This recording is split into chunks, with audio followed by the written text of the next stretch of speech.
Velvet on the strings. A piano surrenders in stages. First the fallboard goes down with that soft breath of felt, then the lid rises and the room tilts toward resonance. After that it's just you, a handful of tools and 88 negotiations. I keep the mutes in a leather roll like paintbrushes, a bright nickel tuning hammer that's learned my wrist, and a pocket metronome whose tick is just for comfort. In the end, you tune to the thing that's alive in the room. The trick is never to fight the string. You lean into the pitch. You coax it past its natural stubbornness, and you listen for that shimmer, the beats slowing until they become a single truth. I'm Adrian. If you've seen me, you probably didn't notice. The man on the bench before the recital, head bent like prayer. The shadow behind the lid in a living room where someone has turned their wealth into a view. I carry a box that could be a lunch pail and leave behind a silence that's more articulate than when I entered. My hands smell of wool and metal, and sometimes lemon oil if the keys needed kindness. Mara says my hands smell like seasons. She plays cello at the conservatory, all long lines and clean tone, a woman who loves the part of music that hurts the back and helps the heart. We fell into each other between rehearsals when the city was learning how to be summer again, when the river wore its light like a smug child. She liked that I could adjust a universe with a quarter turn. I liked the notch above her collarbone where a pulse confesses. At first we were ecstatic in the way good strangers are, everything polished by newness. And then we began to confuse the tender violence of art with the tender violence we practiced in bed. She floated the rules on a Wednesday, sitting on the floor of my apartment with her end pin tucked in like a bird's leg. "We're both always tuned to something else," she said, voice careful, bow balanced on her knee. "Maybe we stop pretending we're monophonic. Labs run better when experiments aren't smuggled."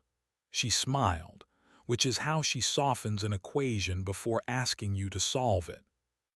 "What are you proposing?" I asked, though I knew. I'd heard the rumor in the hallways, smelled a cologne that wasn't mine in the fabric of her coat, caught the name of a pianist shaped like a chord. "We write it down in our bones," she said. "No one from our sections, no one in our bed. Tell me before, not after. And always, always, we give each other the first and last note." She kissed me and I tried to feel adult while the boy in me looked for a corner to hide in. It felt like a soft pedal, everything a little quieter, our feet still on the same machine. The client who changed everything called the next morning. "Lux Tower, level 30, Bursendorfer Imperial.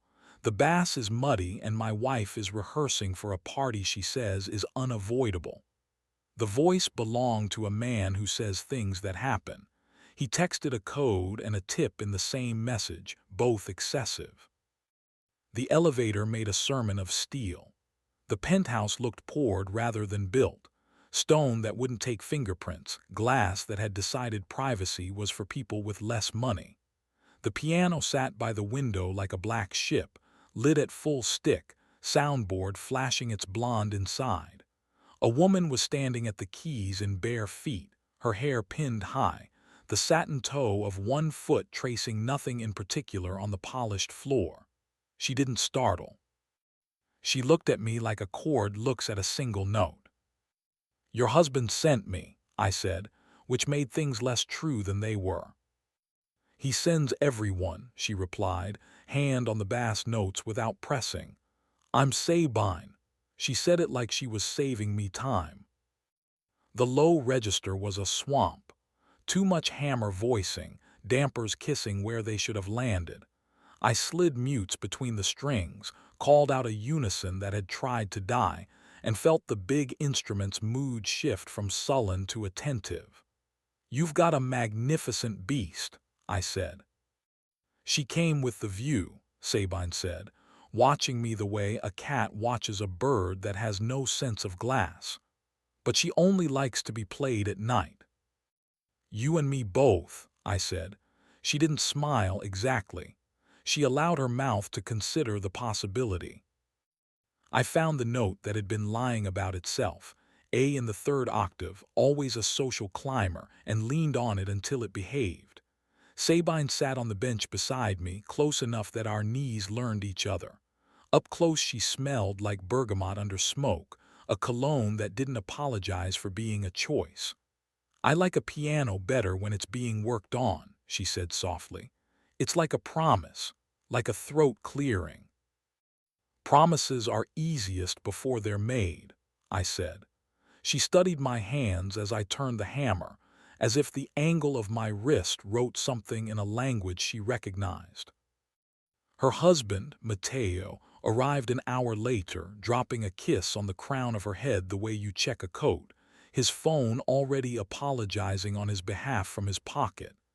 He paid me the way men who don't notice amounts pay, then asked me if I installed silent systems. Neighbors, he said, nodding at the other towers as if they might feel bad for existing. My wife keeps odd hours. I can rig a practice rail, I said. Soft pedal that means what it says. I told myself I was talking about wood and felt, not about invitations. He left before I did. Sabine stood at the balcony, the city frosting the glass behind her. Come back tomorrow, she said without turning. Finish what you started. After I sat on my stoop with a lukewarm beer and told Mara the truth. I called Sabine a client and then said a woman and then said her name, each time closer to the note itself. Mara closed her eyes like a musician taking the pitch from a violin and nodded. Before, she said. Good. Do you want me to stop? I asked. Because that is the respectable road you offer as if you've ever been better than average at respect. I want you not to make me small, she said. I want you not to humiliate me by pretending you're already forgiven. She put her bow away like a weapon being folded. Play the music you're choosing, Adrian, but know the cost of instruments. The second day, the Bersendorfer opened to me like a house that had decided I lived there. Sabine hummed nonsense while I voiced the hammers, needling felt until the brightness lost its cosmetic, and the core of the note spoke. When I asked her to play, she did, and her hands had the mess and mercy I love. She made mistakes gorgeously, turned phrases like someone turning a body just enough to show it wants to be looked at. I stood behind her and reached in to brush a damper, and my wrist brushed the inside of her arm, and she didn't move away. We did our clumsy, brave adult thing. We made rules quickly because we were in a room built for echo. No staff, she said. No humiliations, no mess on the sheet music. Her laugh landed on my neck. Say it before, not after. I don't bring people into other people's beds, I said, and then corrected myself with my mouth against her shoulder. I try not to. Our first kiss wasn't dramatic. Hammers don't think in drama.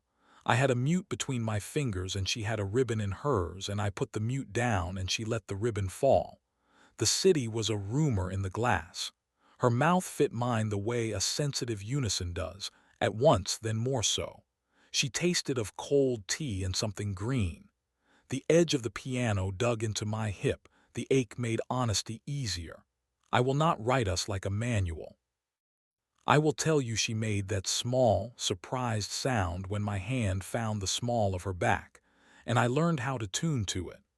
I will tell you she unbuttoned the top button of my shirt with a slowness I trusted more than speed. We stopped before we undid the entire instrument. We stood breathing like two people who had climbed a flight of stairs neither of us acknowledged was there. Matteo texted mid-afternoon with a photograph of a boardroom table that looked like an operating theater and wrote, "Tonight, 22 donors be gods." Sabine laughed without humor. He adores guests. He forgets to look at me when they arrive. He looks at the chandelier. I installed the practice rail and left quiet a little louder than before. At home, Mara was rosin and sweat, and her hair coming down from a knot. We made dinner like two people training in mercy, slicing, bumping hips, kissing the spots that instruct the body to remember why it bothers. In bed, she stopped my hand at her shoulder and said, not unkindly, "Don't bring her here the way you bring your day." "I'm not," I said. "You are," she said, and she was right. The party wasn't really a party. It was a ritual of money becoming art and art becoming social proof. I was there as furniture, tuner on call, and as a man who had kissed the hostess where nobody had to meet the other person's eyes. Sabine wore black glass and a smile she rented by the hour. Mateo wore tailored confidence and the face of someone who knows the elevator will always be there when he pushes a button. Donors arrived by scent before they arrived by name. The bass strings held their own. The treble took light like a girl who knows she is being watched. Elena, no, not Elena, my mind's a sloppy archivist. There's only Sabine, sang at the piano with a voice that sat perfectly on the instrument I had brought to order. She didn't flirt with the room flirted with her. Once her eyes found me over the lid, that glance like the quick slide of a thumb over a beloved groove. It did not promise anything. It reminded me we had already broken something together and were being careful not to enjoy the sound. After midnight, the crowd thinned to a stubborn sheen. Mateo took a woman in a gold dress on a tour that curiously stopped in the master's suite. He'd given me the tour too, in broad strokes, earlier. He had shown me the safe and the terrarium, and the shower with so many nozzles it looked like a choir. He had not mentioned that his phone was tempered glass for looking at himself when the lights were off. Sabine watched his back like a person reading a weather map and did not move. I found her on the balcony later, barefoot again, one heel hooked on the rail.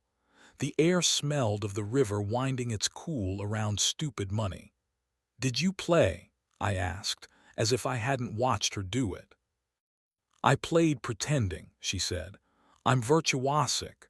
She rubbed at the faint red mark her shoe had left on her foot and hissed softly. I knelt and pressed my thumb to the mark until her breath evened. She didn't pull away when my hand traveled up the tendon to the warm hinge of her knee. "This is a bad idea," she said.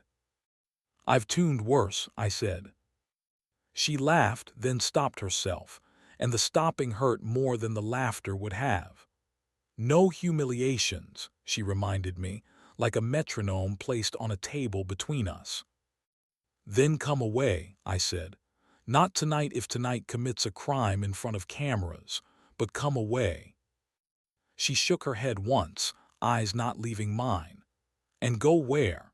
Into your honest poverty, into your bed that has a woman in it who deserves better than what you're making of her. Don't rescue me to make yourself good." Caught, I breathed. I let the shame pass through like a badly tuned that you no longer chew on. "Fair," I said. We didn't do the dramatic thing. We did the human thing. We stood in the doorway and let the music carry on without us, the chatter of fabric we could cut if we wanted. I put my palm at the knob of her wrist, felt her pulse argue, and said, "I can leave the practice rail. You'll play softer until you can play louder." She smiled then, and it was almost the first smile. The next morning I told Mara I wanted to reclaim monophony, at least with my mouth. She listened with the expression that makes violas relax. "We made an experiment," she said. "You didn't botch it. You just discovered you're not the kind of scientist who can keep the lab coat clean." "I don't want to lose you," I said. "Then don't," she said. "But you'll need to tune to me, not to the ghost of who you'd like to be for me." She put her hand on my chest and tapped once, right where that stubborn rib takes the first breath in winter. "2 beats too fast," she said. I left the Bersendorfer with its newfound restraint and returned the next week to check regulation. Mateo asked me if there was a way to log usage. "Stakeholders appreciate metrics," he said. Sabine looked at her glass. "The only useful metric is whether the song was worth it," she murmured. I adjusted Letov, corrected a lazy damper, and left a note in the bench. You sounded like a decision. No signature, she'd know. If you pass a recital hall before the audience is seated, you might hear me in there with a single note singing, while I make it decide to be itself. It's a good life for a man who prefers to arrive before the story and leave after the credits. I lock the lid and wipe my prints from the lacquer and step backstage without applause. Sometimes I think about Sabine on a balcony, the city bathing itself in excuses, her mouth tasting of tea and something green. Sometimes I think about Mara in our kitchen, turning onions translucent while humming the middle of a Bach suite under her breath. Desire is not a key you misplace. It's resonance. If you press the pedal, everything rings. At the end of a day, I turn off my shop's lights in the order the room prefers. The lamp over the bench first so the tools can sleep. Then the window sign so the street knows I'm not on call for minor heartbreaks. Then the bulb above the shelf where the old felts live. I lock my door with a key that sits gratefully in my pocket and go home with my hands still carrying phantom notes. In bed, next to a woman who has decided to forgive me in the present tense, I listen to how the building settles, beams creaking, pipes sighing, the soft thud of another life closing a cupboard. I count the slow beats until even the unisons in my head agree, and something like a promise holds. I've learned the piano's mean little secret. It will go out of tune no matter how good you are. The work is in showing up with your ear and your patience, turning what you can by degrees, and knowing when to stop before you break the string.